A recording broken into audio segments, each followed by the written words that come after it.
నమస్కారం Zee TV news కి స్వాగతం. ముందుగా ముఖ్యాంశాలు. విశాఖ టర్నర్ చౌదరిలో కన్నుల పండుగ జరుగుతున్న జగన్నాథ రథోత్సవ వేడుకలు. 9వ రోజు శేషపాన్పుపై విష్ణుమూర్తి అవతారంలో దర్శనమిచ్చిన స్వామివారు.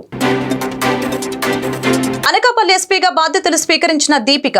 గతంలో విశాఖ రేంజ్ విజయనగరంలో ఎస్పీగా చేసిన అనుభవంతో సమర్థవంతంగా ముందుకు సాగుతానని వెల్లడి. అడవివరం బీఆర్టీఎస్ నిర్వాసితుల సమస్యల్ని త్వరలో పరిష్కరిస్తామన్న స్థానిక ఎమ్మెల్యే గంటా శ్రీనివాస్, కలెక్టర్ హరీందర్ ప్రసాద్. ప్రభుత్వం చొరవతో పరిష్కారానికి కృషి చేస్తామని హామీ. పోలవరం కుడి ఎడమ కాల్వల నిర్మాణానికి ఏ ప్రభుత్వం ఎంత ఖర్చు చేసిందని ప్రశ్నించిన కేంద్ర మాజీ మంత్రి చింతా మోహన్. పోలవరం ప్రాజెక్టు నిర్మాణం వ్యయంపై న్యాయ విచారణ జరపాలని డిమాండ్. రైల్వే న్యూ కాలనీ బంగారు పరదేశం ఆలయంలో అత్యంత వైభవంగా జరుగుతున్న ఆషాఢ మాసం వారాహి నవరాత్రి వారోత్సవాలు. ఉత్సవాలలో భాగంగా శాకాంబరి దేవిగా దర్శనమిచ్చిన అమ్మవారు. విశాఖ దక్షిణ నియోజకవర్గం పరిధి 35వ వార్డు టర్నర్ సత్రంలో శ్రీ జగన్నాథ స్వామి వారి రథయాత్ర మహోత్సవం అత్యంత ఘనంగా జరుగుతున్నాయి. ఉత్సవాల్లో భాగంగా బుధవారం నాడు జగన్నాథ స్వామి శేష పాన్పుపై విష్ణుమూర్తి అవతారంలో భక్తులకి దర్శనమిచ్చారు. ఈ సందర్భంగా స్వామికి నాదస్వరం, నిత్య పూజ, లలిత సహస్రనామార్చన, మేలుకొలుపు వంటి ప్రత్యేక పూజలు నిర్వహించారు. మధ్యాహ్నం భక్తులకి అన్నప్రసాద వితరణ, సాయంత్రం సాంస్కృతిక కార్యక్రమాలు జరిగాయి. ఫెస్టివల్ ఆఫీసర్ కె శిరీష పర్యవేక్షణలో జగన్నాథ స్వామి దేవస్థానం కార్యనిర్వహణాధికారి టి రాజగోపాల్ రెడ్డి ఆధ్వర్యంలో భక్తులకు ఏర్పాట్లు చేశారు.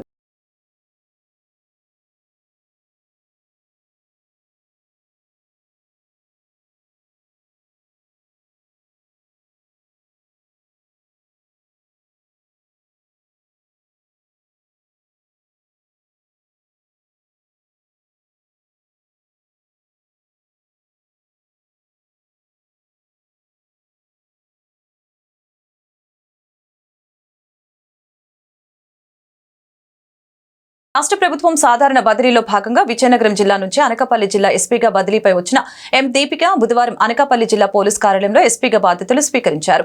ఈ సందర్భంగా ఆమె మీడియాతో మాట్లాడారు. తనకు అప్పగించిన బాధ్యతల్ని సమర్థవంతంగా నిర్వహించి జిల్లా ప్రజలకు, పోలీస్ శాఖకు మంచి పేరు తెచ్చేలా పనిచేస్తానని తెలిపారు. గంజాయి అక్రమ రవాణా అరికట్టేందుకు పటిష్ట చర్యలు తీసుకోవడం జరుగుతుందని, మహిళలపై జరిగే నేరాల నిర్మూలన, మహిళా సమస్యల పరిష్కారానికి అధిక ప్రాధాన్యతనిస్తూ శాంతి భద్రతల పరిరక్షణ, నేర నియంత్రణ తదితర సమస్యలపై ప్రధానంగా దృష్టి సారిస్తారు తెలియజేశారు. చట్ట వ్యతిరేక కార్యకలాపాలకు పాల్పడితే కఠిన చర్యలు తీసుకుంటామని తెలిపారు. ప్రజలకు ఎల్లవేళలా అందుబాటులో ఉంటూ ప్రజల సహకారంతో వారి ఆకాంక్షలకు అనుగుణంగా ప్రజా సమస్యల పరిష్కారమే ప్రధాన ధ్యేయంగా పనిచేయడం జరుగుతుందని, ఇందుకు పోలీసు అధికారులు, మీడియా సహకారం ఉండాలని తెలిపారు.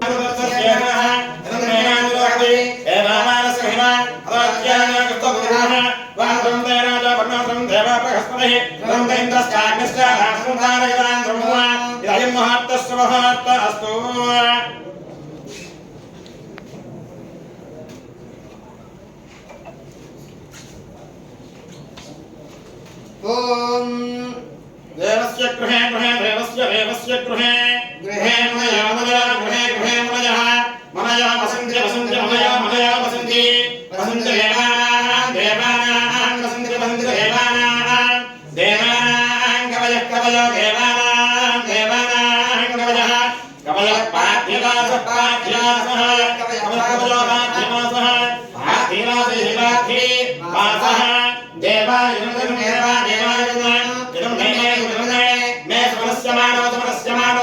తీసుకుంటాము. ఈ డిస్ట్రిక్ట్లో నాకు ఇప్పుడు కొంచెం ముందే ఈ రేంజ్లో పనిచేశాను కాబట్టి ఐడియా ఉన్న దాన్ని బట్టి గాంజాయి మీద స్పెషల్గా ఫోకస్ చేస్తాము. ఈ డిస్ట్రిక్ట్ త్రూ ఎక్కువ ట్రాన్స్పోర్టేషన్ ఉందని చెప్తున్నారు. సో దాని మీద స్పెషల్గా నిఘా పెట్టి how can we further improve it అనేది వర్క్ చేస్తాము. ఇంకట్లాగే గవర్నమెంట్ అనౌన్స్ చేసిన 100 days యాక్షన్ ప్లాన్లో కూడా ఎలాంటి స్టెప్స్ తీసుకోవాలని తీసుకొని అది ప్రయారిటీగా తీసుకొని దాని మీద వర్క్ చేస్తాం. అది కాకుండా మహిళలు, పిల్లలు రక్షణ కోసం కూడా ప్రత్యేకంగా నిఘా పెడతాం జరుగుతుంది. ఇది కాకుండా మొత్తం జిల్లా పోలీస్ యంత్రాంగం కూడా, ఇంకా నేను కూడా ఎప్పుడు కూడా ప్రజలకి అందుబాటులో ఉంటాము. ఎప్పుడు ఎనీ డే వాళ్ళకి ఏదైనా ఇష్యూ ఉంటే ఫస్ట్ హాఫ్లో వాళ్ళు డిపిఓకి వచ్చి నన్ను కలిసి చెప్పొచ్చు. అదర్వైజ్ మండే గ్రీవెన్స్లో కూడా పర్సనల్గా వీ విల్ టేక్ గ్రీవెన్సెస్. అట్లాగే ఎవ్రీ పోలీస్ స్టేషన్లో కూడా పిటిషనర్స్ గ్రీవెన్సెస్ని ఇమీడియట్గా రిడ్రెసల్ చేయాలి, వచ్చిన వాళ్ళతో సరిగ్గా బిహేవ్ చేసి వాళ్ళ ప్రాబ్లమ్ సాల్వ్ చేయాలి అనే దానికోసమే చర్యలు తీసుకుంటాము. దీనికోసం డిస్ట్రిక్ట్లో అందరు కోఆపరేషన్ కోసం రిక్వెస్ట్ చేస్తున్నాము. ప్రెస్ అలాగే మిగతా స్టేక్ హోల్డర్స్ ఏదైనా నాన్ గవర్నమెంట్ ఆర్గనైజేషన్స్ ఎవరు కూడా అందరు కోఆపరేషన్తో డిస్ట్రిక్ట్లో law and order and security ensure చేసడానికి చర్యలు తీసుకుంటాం. Anybody has anything to ask or any suggestions, please welcome. తొలిపావంచ నుంచి పాత అడవివరం వరకు బీఆర్టీఎస్ రోడ్డు నిర్మాణంలో భాగంగా నిర్వాసితులుగా మారిన వారి సమస్యలకు వీలైనంత త్వరగా పరిష్కారం చూపుతామని జిల్లా కలెక్టర్ ఎంఎన్ హరీందర్ ప్రసాద్ తెలిపారు. సింహాచలం కే కన్వెన్షన్ ఫంక్షన్ హాల్లో గిరి ప్రదక్షిణ ఏర్పాట్లపై సమీక్ష సమావేశం జరిగిన అనంతరం బీఆర్టీఎస్ నిర్వాసితులు స్థానిక ఎమ్మెల్యే జిల్లా కలెక్టర్ను కలిసి వారి సమస్యల్ని మొరపెట్టుకున్నారు. స్థలాలు కోల్పోయిన వారికి స్థలాలు ఇవ్వాలని, ఇల్లు పాక్షికంగా కూలకొట్టినా సరే పూర్తి స్థాయిలో నష్టపరిహారం ఇప్పించాలని, టీడీఆర్ బాండ్లకు సమాన విలువ 35,000 రూపాయలు కల్పించాలని, ఇంకా టీడీఆర్లు రాని వారికి ఇప్పించాలని విన్నవించారు. జిల్లా స్థాయి పరిధిలో తీసుకోవాల్సిన చర్యలు ఉంటే ఇక్కడే తీసుకుంటామని, అంతకు మించి ఉంటే ప్రభుత్వం దృష్టికి తీసుకువెళ్లి నిర్వాసితుల సమస్యలకి పరిష్కారం చూపుతామని హామీ ఇచ్చారు. 5 ఏళ్లు ప్రభుత్వంలో అది ఏమాత్రం ముందుకెళ్ళలేదు. అది అక్కడేసిన గొంగళ్ళు అక్కడలాగే ఉంది. మళ్ళీ ఈరోజు మన ప్రభుత్వం పైన ఆ బాధ్యత ఉంది. ఆ పంచగ్రామాల సమస్య వార్ ఫుడ్ బేసిస్ మీద దాన్ని పరిష్కారం చేయాల్సిన అవసరం మన మీద ఉంది. దాంట్లో రైతులు ఉన్నారు, అలాగే ఎవరైతే ఈ ఆక్రమణదారులని మనం అంటున్నామో అటువంటి వాళ్ళు ఆక్రమణ వాళ్ళు కాదు, ఎన్నో ఏళ్ల నుంచి ఉంటున్న వాళ్ళు అటువంటి వాళ్ళు ఉన్నారు. అలాగే వీళ్ళందరికి సంబంధించి మొత్తం వేకెట్ ల్యాండ్స్ ఉన్నాయి. వీటన్నిటికి సంబంధించిన ఇష్యూస్ని ఒక లాజికల్ కన్క్లూజన్గా చేసుకుని దాన్ని మనం అడ్రస్ చేయాల్సిన అవసరం ఉంది. దానికి కలెక్టర్ గారు కోఆర్డినేట్ చేసుకుంటారని, అవసరం వస్తే మన ఎమ్మెల్యేలందరితో కలిపి ఒక మీటింగ్ కూడా పెట్టుకొని దాన్ని గవర్నమెంట్ కూడా తీసుకెళ్ళి దాన్ని అర్జెంటుగా మనం కంప్లీట్ చేయాల్సిన అవసరం ఉంది. అది ప్రధానమైన సమస్య, దాన్ని మనం ప్రయారిటీ ఇవ్వాల్సిన సమస్య. దాంతోపాటు స్థానికంగా మరి మీకు ఈ ఏదైతే ఈ బీఆర్టీఎస్ రోడ్డు మీరు కూడా ఈరోజు చాలా మంచి పని చేశారు. సిపి గారితో పాటు అందరూ అధికారులు అందరూ కలిసి బస్సులో ఏదైతే గిరి ప్రదక్షిణ మనకి స్టార్ట్ అవుతుందో స్టార్టింగ్ టు ఎండింగ్ 32 కిలోమీటర్స్ మొత్తం కూడా ఫిజికల్గా మీరు బస్సులో ట్రావెల్ చేశారు. అంటే మొత్తం ఎక్కడెక్కడ ఎటువంటి ప్రాబ్లమ్స్ ఉన్నాయి, ఏం చేయాలి అంటే ఏదో మనం రూమ్లో కూర్చొని దాన్ని రివ్యూ చేసుకుంటే కరెక్ట్గా మనకు ఒక ఐడియా రాదు. అలా కాకుండా ప్రాక్టికల్గా మీరు 32 కిలోమీటర్స్ మొత్తం కూడా రూట్ మొత్తం ట్రావెల్ చేసి దీన్ని ఒక ఐడియా వచ్చారు. కాబట్టి డీటెయిల్డ్గా ఎక్కడ ఏ ఇబ్బందులు ఉన్నాయి, వాటిని ఎలా ఓవర్కమ్ కావాలి, ఇవన్నీ కూడా ఒక ప్లాన్ చేసుకోవడానికి అవకాశం పడింది. మరి మీరు చూశారు బీఆర్టీఎస్ రోడ్డు ఆ రోజు అప్పట్లో దాన్ని మనం స్టార్ట్ చేస్తే ఈ అడివరం జంక్షన్ దగ్గర నుంచి ఈ ప్రాంతం అంతా కూడా కొంత వివాదాలతోటి పెండింగ్ ఉండింది. సరే మళ్ళీ మొన్న కొంత దీంట్లో చేసి దాన్ని చేసినప్పుడు కూడా స్థానికంగా దాని మీద ప్రజలు చాలా ఇబ్బంది పడుతూ ఉన్నారు. కొన్ని ఇష్యూస్ ఉన్నాయి. ఇక్కడ వెహికల్ ఎక్కుతామో ఆ పాయింట్లో కూడా దాదాపు 20 కన్నా ఎక్కువ మనము పాయింట్స్ పెట్టమని చెప్పడం జరిగింది సార్. దీంతోపాటు పబ్లిక్ అడ్రస్ సిస్టమ్, అదేవిధంగా ప్రాపర్ అనౌన్స్మెంట్స్ ఎప్పటికప్పుడు చేసేటట్టు, టెంపుల్లో కూడా కార్యక్రమాలన్నీ కూడా ఏ గంటలకు మొదలవుతుంది, అదేవిధంగా ఎన్ని గంటల దాకా మనము కొనసాగుతుంది అన్నీ కూడా ప్రజలకు తెలియచేయమని చెప్పడం జరిగింది సార్. అదేవిధంగా బస్సెస్ కింద నుంచి పైకి ప్రజల్ని తీసుకెళ్ళడానికి, అదేవిధంగా ఇక్కడి నుంచి మళ్ళీ వెళ్ళిపోయే వాళ్ళు ఎటువంటి ఇబ్బంది పడకుండా ప్రామినెంట్ పాయింట్స్కి ఆర్టీసీతో మాట్లాడి వాళ్ళు త్వరగా ఈ ప్లేస్ క్లియరప్ చేయడానికి కూడా బస్సెస్ ఏర్పాటు చేయడం జరిగింది సార్. సో ఇదే కాకుండా క్యూ లైన్ కూడా మనం ఈసారి దాదాపు 60,000 మంది మనం ఎక్స్పెక్ట్ చేస్తున్నాం సార్. దాదాపు 35 నుంచి 40,000 మంది లాస్ట్ టైం రావడం జరిగింది సార్. ఈసారి దానికన్నా ఎక్కువ ఉండొచ్చు, శనివారం కాబట్టి సెలవు రోజు కాబట్టి ఎక్కువ మంది. రాష్ట్రంలో నిర్మాణంలో ఉన్న పోలవరం ప్రాజెక్టు మీద న్యాయ విచారణ చేయాలని కేంద్ర మాజీ మంత్రి చింతా మోహన్ పేర్కొన్నారు. ఈ సందర్భంగా డాబా గార్డెన్స్ విజయ్ ప్రెస్ క్లబ్ లో బుధవారం మీడియాతో మాట్లాడారు. పోలవరం ప్రాజెక్టు 40 ఏళ్ల క్రితం సీఎం అంజయ్య ప్రారంభించారని, 2004 నుంచి పనులు వేగవంతం అయ్యాయని గుర్తు చేశారు.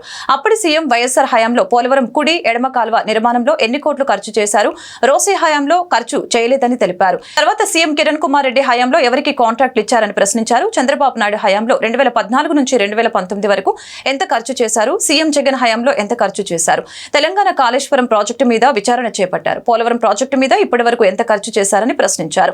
పోలవరం మీద కూడా న్యాయ విచారణ చేయాలని కోరారు.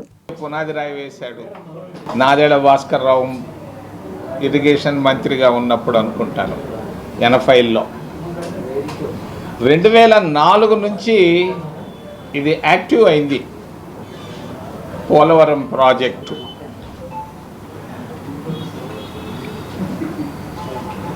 రాజశేఖర్ రెడ్డి 6 సంవత్సరాలు ముఖ్యమంత్రిగా ఉన్నాడు ఆంధ్రప్రదేశ్ రాష్ట్రానికి.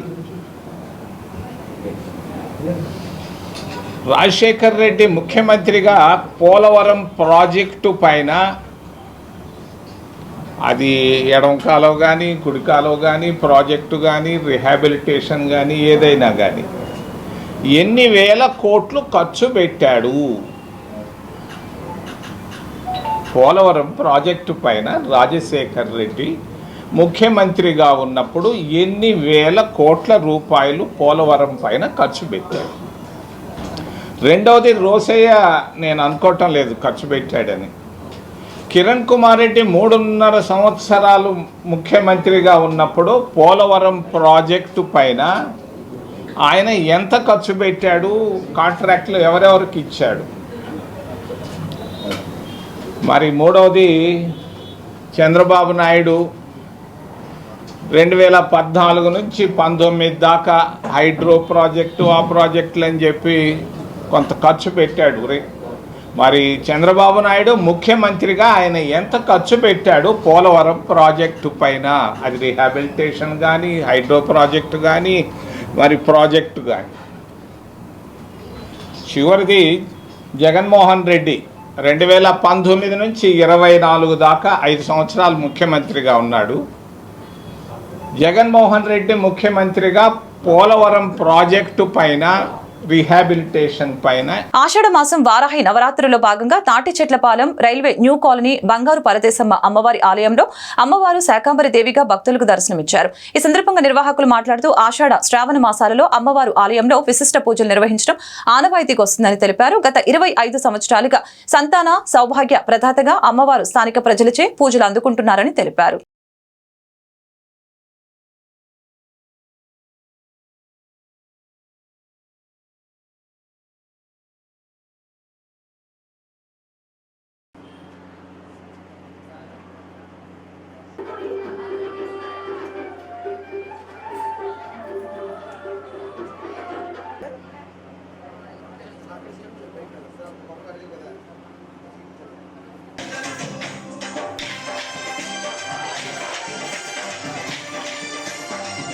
ఆర్కే రాజు, మరి ఇక్కడ సలహా సభ్యులుగా ఉన్నాను, మాజీ సెక్రటరీ.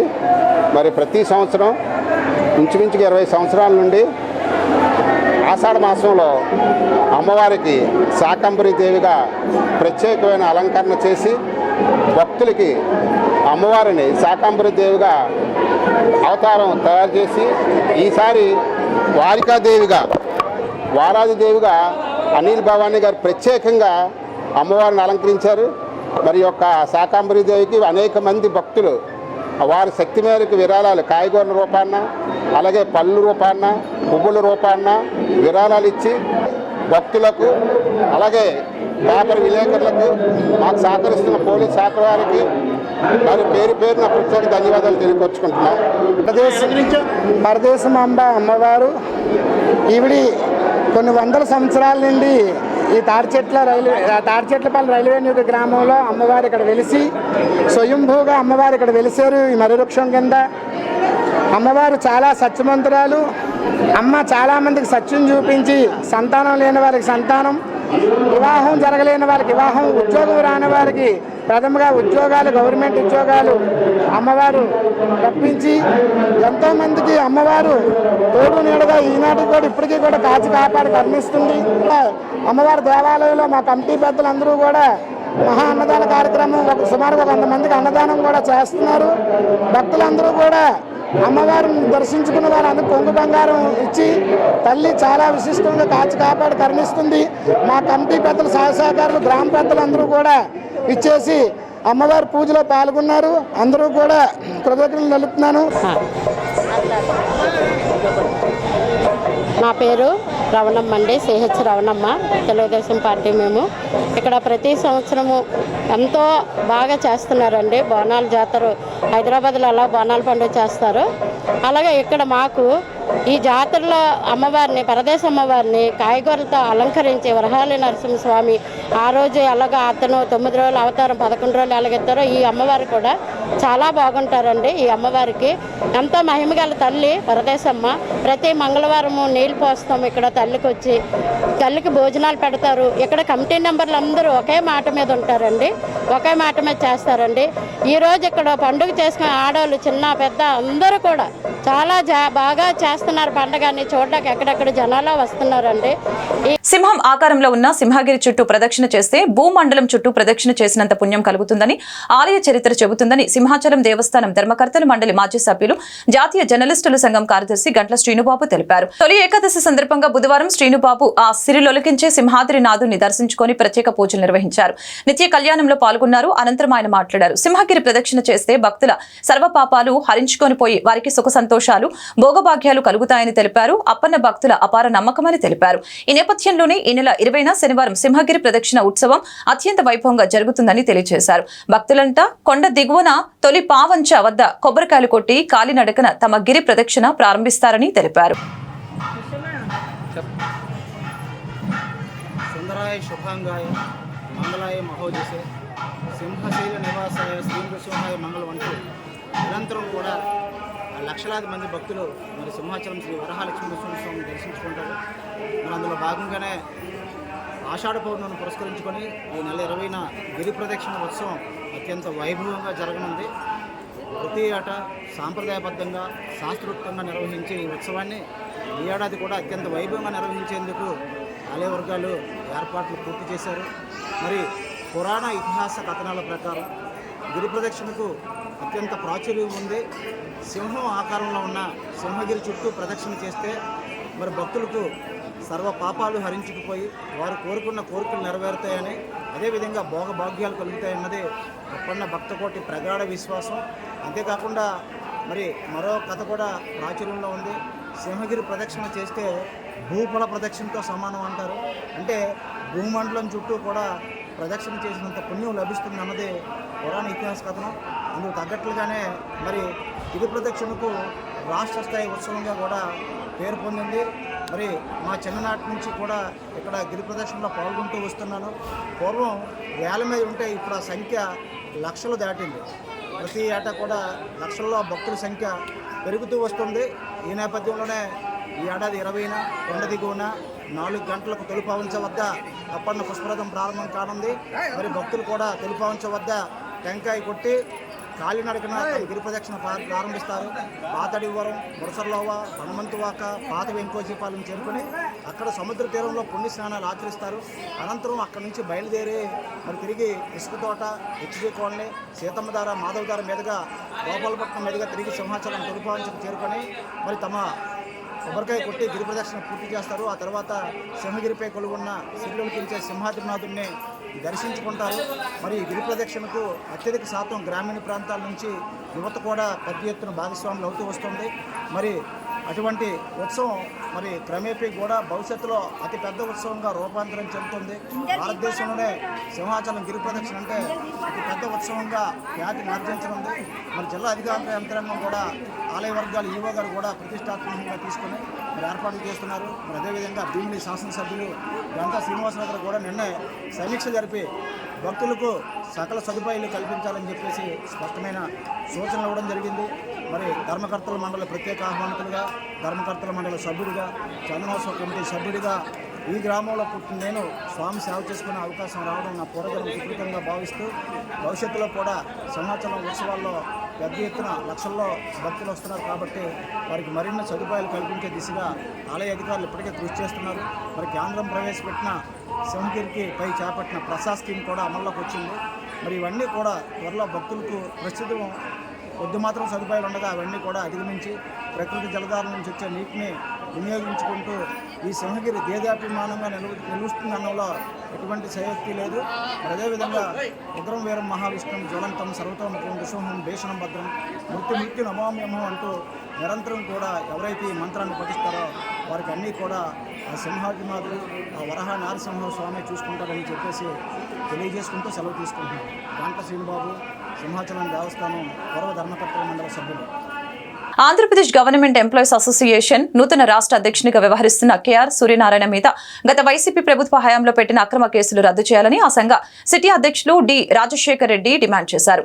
డాబా గార్డెన్స్ బీజేఎఫ్ ప్రెస్ క్లబ్ లో బుధవారం ఆంధ్రప్రదేశ్ గవర్నమెంట్ ఎంప్లాయీస్ అసోసియేషన్ తరపున నూతనంగా ఎన్నికైన విశాఖపట్నం సిటీ యూనిట్ సభ్యుల మీడియా సమావేశం నిర్వహించారు. సిటీ అధ్యక్షుడు డి రాజశేఖర్ రెడ్డి మాట్లాడుతూ గత నెల 11న జరిగిన ఎన్నికల్లో నూతన కార్యవర్గ ఎన్నికలు ఏకగ్రీవంగా జరిగినాయని తెలిపారు. రాష్ట్ర అధ్యక్షునిగా కేఆర్ సూర్యనారాయణ వ్యవహరిస్తున్నారని తెలిపారు. ఈయన మీద గత వైసీపీ ప్రభుత్వ హయాంలో అక్రమ కేసులు పెట్టారని తెలిపారు. ఈ కేసులు రద్దు చేయాలని ప్రస్తుత టీడీపీ ప్రభుత్వాన్ని కోరారు. తమ రాష్ట్ర జిల్లా సంఘం ఆదేశాల ప్రకారమే పనిచేస్తామని అన్నారు.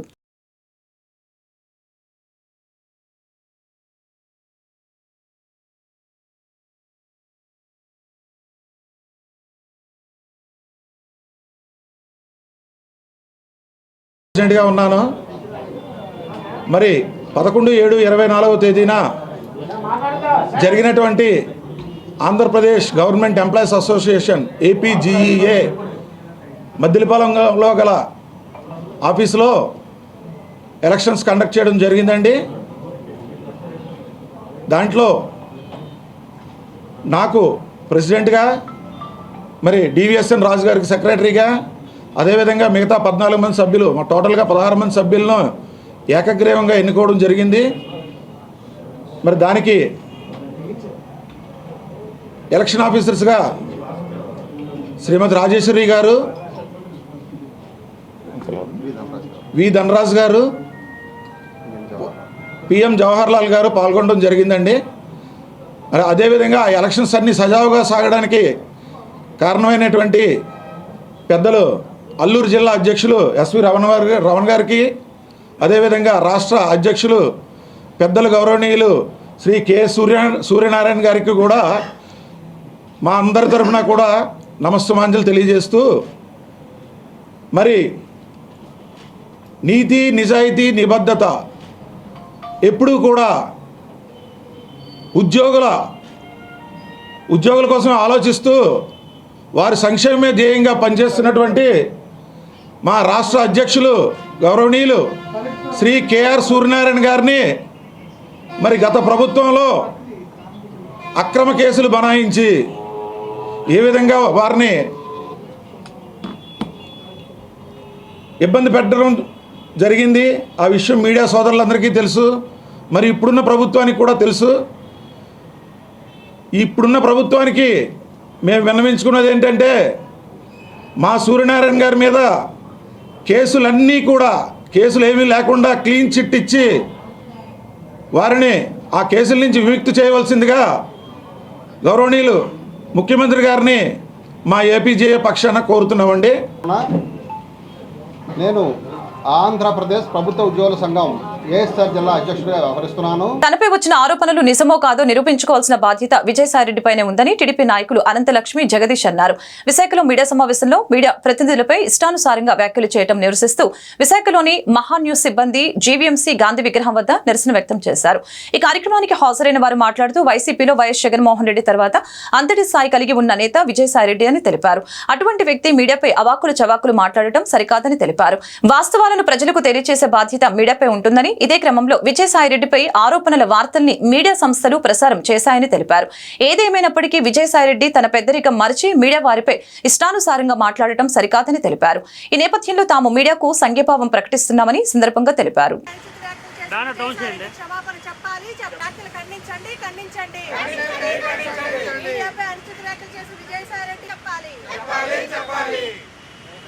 నిప్పు లేకుండా పొగ రాలదు. ఎక్కడైనా నిప్పు మీరే, పొగ మీరే పెట్టుకొని ఈరోజు ఎవరి మీద పడిపోతారు విజయసాయిరెడ్డి గారు అనుకుంటున్నాను. ఈరోజు వైఎస్ఆర్సీపీ పార్టీ అంటేనే రాసలీల పార్టీ. ఈరోజు ఆ పార్టీకి విలువలు లేవు, నైతిక జ్ఞానం కూడా లేకుండా మీడియాకు కూడా కులాన్ని ఆపాదించి 4 మీడియా పేర్లు చెప్పి 4 మీడియా వాళ్ళు ప్రచురించలేదని చెప్పి విచిత్రంగా వింతగా మాట్లాడి విడ్డూరంగా ఉంది. విశాఖపట్నాన్ని నువ్వు కొల్లగొట్టావు, దాచుకున్నావు, దోచుకున్నావు, నీ రాసలీలు సాగించావు. అది ఎక్కడి నుంచి వచ్చింది? ఈవేళ మీడియా వల్ల ఏమైనా కావాలని నీ మీద కూడగట్టుకొని కక్ష మీద ఇవి చేశారా చెప్పండి? లేని బిడ్డను ఆపాదించారా? లేని ప్రతిపాదన తెప్పించారా? ఈరోజు మీడియాని ఎందుకు బలిగా పెడుతున్నారు?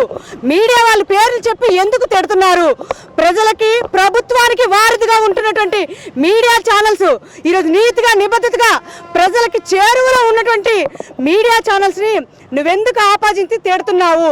ఈరోజు నీ వ్యాఖ్యలు వెనక్కి తీసుకొని అదే మీడియా ఛానల్స్కి క్షమాపణ చెప్పాలి. ఈరోజు విశాఖపట్నాన్ని కొల్లగొట్టి దోచుకొని అదే విశాఖపట్నంలోని ఈరోజు గిరిజన ప్రాంతానికి చెందినటువంటి ఆవిడ్ని నీ ద్వారా ఈరోజు ఆ బిడ్డ తనకు పుట్టిందా అని వచ్చి మాట్లాడిన వ్యక్తిని నిలది. ఈరోజు ఎవరిని నిలదీస్తున్నావు? మీడియా దీనికి మీడియా వల్ల ఇదంతా జరిగింది. ఈరోజు ఎక్కడైతే ఈ కథ ప్రారంభమైందో అక్కడ నువ్వు పులి స్టాప్ పెట్టుకోవడం మానేసి ప్రచురించిన మీడియా వాళ్ళ వల్ల తప్పుని ఆపాదించి ఇది కక్షపూర్తంగా చేశారు, ఇది కులానికి ఆపాదించే విధంగా విజయసాయిరెడ్డి మాట్లాడి విడ్డూరుగా ఉంది. కాబట్టి ఈ వ్యాఖ్యలను ఖండిస్తూ వెనక్కి తీసుకొని మీడియాకి క్షమాపణ చెప్పాలి.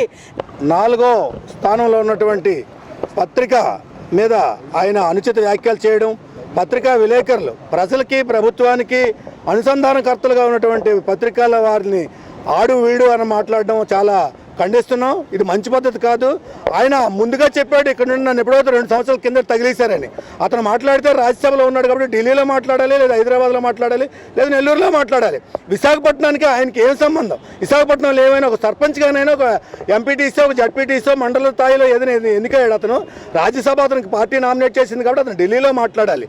అతను కనీసం మర్యాద కూడా లేకుండా రాజ్యసభలో ఉంటూ పెద్ద సభలో ఉన్న అతను కాకుండా పత్రికల మీద విరుచుకుపడడం, ఇది రాజ్యసభ సెక్రటరీ గారు ఇతని మీద యాక్షన్ తీసుకోవాలి. ఇతనేమో ముందు రాజ్యసభ నుండి బర్తరఫ్ చేయాలని చెప్పేసి కోరుతూ పార్టీల మీద, ప్రజాస్వామ్యం మీద, తెలుగుదేశం పార్టీ మీద, వాటి మీద ఇతని మీద ఇష్టానుసారం వ్యాఖ్యలు చేస్తున్నాడు. ఆ పక్కన ఎవరినో పెట్టుకున్నాడు. అతను మా పార్టీలో కూడా కొన్నాళ్ళు ఉన్నాడు. గాలివాడు వాడు వీడని చాలా తప్పు. అతను కూడా జూపూడి ప్రభాకర్ గారు కూడా చదువుకున్న మనిషిగా, సంస్కారవంతమైన మనిషిగా కాస్త పత్రికల మీద వాడు వీడు అనడం, గాలి మనుషులు అనడం ఇది మంచిది కాదు. ఏ పార్టీ ఉంటే ఆ పార్టీ అధికారంలో ఉంటూ కొమ్ము కాసినటువంటి వ్యక్తి మరి వాళ్ళకి మళ్ళీ ఇంకో మా దగ్గర కూడా రావడానికి ప్రయత్నం జరుగుతుంది. అటువంటి వ్యక్తుల్ని మా పార్టీలు కూడా తీసుకోకూడదని చెప్పేసి మనం చేస్తూ విజయసాయిరెడ్డి వ్యాఖ్యలు ఖండిస్తూ విశాఖపట్నం నుండి అతను తరిమి కొట్టేదానికోసం మేము వ్యూహం పన్నుతున్నామని చెప్పేసి మేము కూడా తెలియజేస్తున్నాం. తొలి ఏకాదశి పర్వదినం సందర్భంగా విశాఖ నగర వ్యాప్తంగా ఆధ్యాత్మిక శోభ సంతరించుకుంది. పెందుర్తి నియోజకవర్గం పెందుర్తి శివారు సాధు మఠంలో జరిగిన యాగానికి విచ్చేసిన ఆంధ్రప్రదేశ్ సాధు పరిషత్ అధ్యక్షులు శ్రీనివాసానంద సరస్వతితో మా ప్రతినిధి ప్రసాద్ ముఖాముఖి. మాస వ్రత మహోత్సవాలు ఈ పెందుర్తి నియోజకవర్గంలో ఉన్నటువంటి సాధు మఠంలో అంగరంగ వైభవంగా జరుగుతున్నాయి. అయితే గనక ఈ కార్యక్రమానికి అయితే గనక ఆంధ్రప్రదేశ్ సాధు పరిషత్ అధ్యక్షులు శ్రీనివాసానంద స్వామి గారు రావడం జరిగింది. అయితే మనతో మాట్లాడడానికి, అదేవిధంగా ఈ రోజు ఈ వ్రత మహోత్సవాన్ని తెలపడానికి అయితే గనక స్వామీజీ సంసిద్ధంగా ఉన్నారు. గురుగారు ఏంటి ఈరోజు మహత్సం ఏంటి? ఇంత మంచి కార్యక్రమాన్ని ఈరోజు సాధు మఠంలో మళ్ళీ పూర్వవైపు వచ్చే విధంగా కూడా జరుపుతున్నారు. ఏ విధంగా ఉన్నది? శ్రీ గురుభ్యో నమః. మహానుభావులైనటువంటి గురుతుల్యులు సద్గురువులు శ్రీ జ్ఞానానంద స్వాముల వారు ఇక్కడ దాదాపుగా ఒక 60 ఏళ్ళ క్రితమే ఈ మఠాన్ని పెట్టి, ఈ మఠం ద్వారా 10 ఆశ్రమాలు అంటే 10 ఆశ్రమాలకి పీఠాధిపతుల్ని ఏర్పాటు చేసి వారు 10 ఆశ్రమాలని కూడా నడిపించేవారు. 10 ఆశ్రమాలని ధర్మస్థాపనకి ఏర్పాటు చేసి హిందూ ధర్మ సనాతన ప్రచారాన్ని చేస్తూ ఎంతో సేవలు చేశారు. మరి వారి తర్వాత ఇక్కడ అనేక కార్యక్రమాలు జరిగి గురు పరంపర నిరంతరం కొనసాగుతూ ఉన్నది. ప్రతి సంవత్సరం మరి అత్యంత వైభవంగా ఇక్కడ సాంప్రదాయబద్ధంగా మన హిందూ ధర్మాన్ని పరిడిమెల్ల చేయాలి, వ్యాప్తి చేయాలనే ఆలోచనతో చక్కగా మరి ప్రతి సంవత్సరం ఈరోజు ఏకాదశి, శయన ఏకాదశి అంటాం. అంటే శ్రీ మహావిష్ణువు పాల సముద్రంలో ఆయన నిద్రిస్తారు అని, 4 నెలలు ఆయన నిద్రిస్తారని. శ్రీరంగంలో కూడా ఈరోజు స్వామివారికి ఆ సాంప్రదాయాలు పాటిస్తూ ఉన్నారు. మళ్ళీ కార్తీక శుద్ధ ఏకాదశి నాడు వారు కళ్ళు తెరుస్తారని, ఆ రోజు ఉత్తరముఖంగా స్వామిని అందరూ కూడా ఆ రోజు దర్శనాన్ని చేసుకుంటారు. తిరుమలలో కానీ వైకుంఠ ఏకాదశి నాడు అందరూ కూడా ఉత్తరధార దర్శనంలో అందరూ దర్శనాలు చేస్తారు. అంతటి విశేషమైనది ఈ శయన ఏకాదశి. అంటే మొదటి ఏకాదశి అలా 4 ఏకాదశుల తర్వాత వచ్చేటటువంటిది మనకి వైకుంఠ ఏకాదశి అని మనం చాలా ప్రాశస్యం ఉన్నది. అలాంటి ఏకాదశి నాడు ఈ చాతుర్మాసం అని 4 నెలలు కూడా శ్రీ మహావిష్ణువు ఆయన లోక కళ్యాణం కోసం ఆయన ధ్యానం చేస్తారని, ఆ విధంగా ఈ లోకంలో అన్నీ కూడా సుభిక్షత, ఈ లోకానికి శుభాలు జరుగుతాయని మనకు ప్రతీతి. మరి ఆ సందర్భంగా దేశంలో ఉండేటటువంటి సాధు సంతులందరూ ఈ 4 నెలలు కూడా ఎక్కడికి కదలకుండా, ముఖ్యంగా వర్షాకాలం వస్తుంది కాబట్టి ఈ వర్షాకాలంలో ఇప్పుడంటే మనకు రోడ్లు, రవాణా సౌకర్యాలు, వాహనాలు ఉన్నాయి. అప్పుడు అవేమీ లేవు. పాదచారులుగా నడిచి వెళ్ళాలి, పాదయాత్రలుగా. వాగులు వంకలు ప్రవహించి గ్రామాలు కూడా సంబంధాలు తెగిపోతాయి ఈ వరదల వలన, వాగుల వలన. కాబట్టి సాధువులందరూ కూడా సన్యాసులు ఈ 4 నెలలు ఎక్కడికి వెళ్లకుండా ఆశ్రమాల్లోనే ఈ 4 నెలలు చాతుర్మాస దీక్ష చేస్తూ లోకం అంతా బాగుండాలని, ప్రజలందరూ సుభిక్షంగా ఉండాలని, మంచి పంటలు పండాలని, సర్వ ప్రాణులు ఆయురారోగ్య ఐశ్వర్యాలతో తొలతోగాలని సాధు సంతులందరూ ఈ 4 నెలలు చాతుర్మాస వ్రతాల్లో ఉండడం అనేది పరంపరగా వస్తున్నటువంటి ఒక కార్యక్రమం ఇది.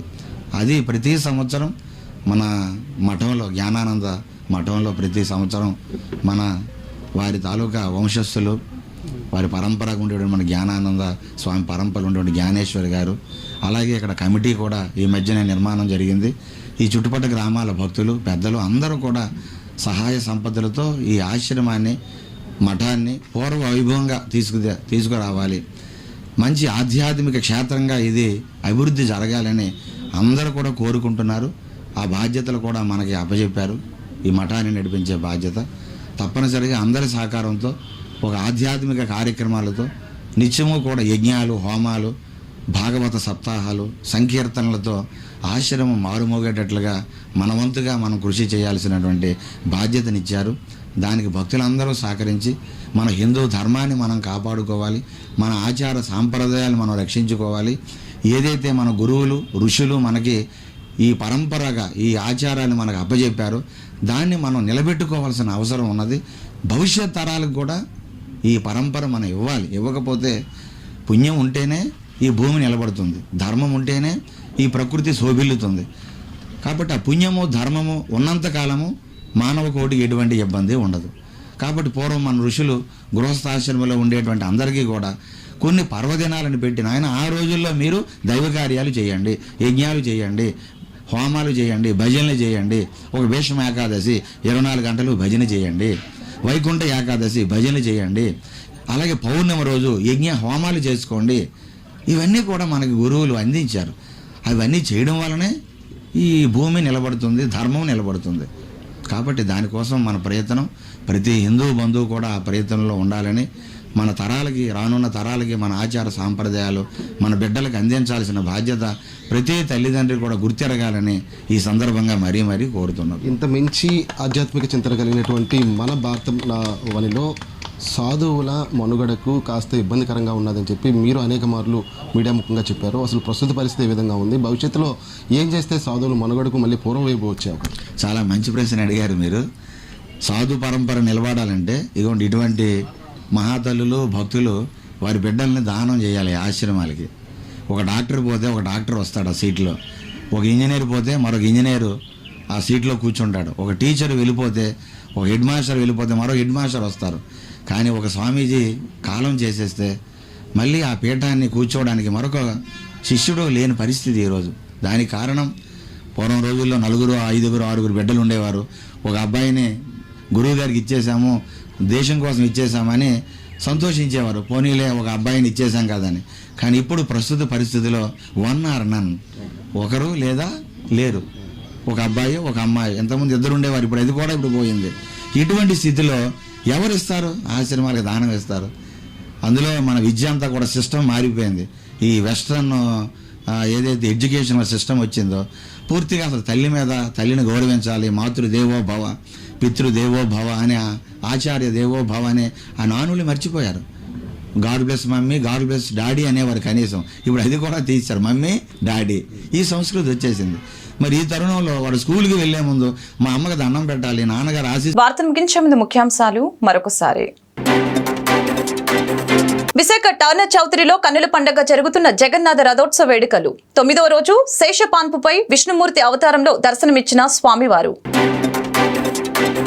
అనకాపల్లి ఎస్పీగా బాధ్యతలు స్వీకరించిన దీపిక గతంలో విశాఖ రేంజ్ విజయనగరంలో ఎస్పీగా చేసిన అనుభవంతో సమర్థవంతంగా ముందుకు సాగుతానని వెల్లడి.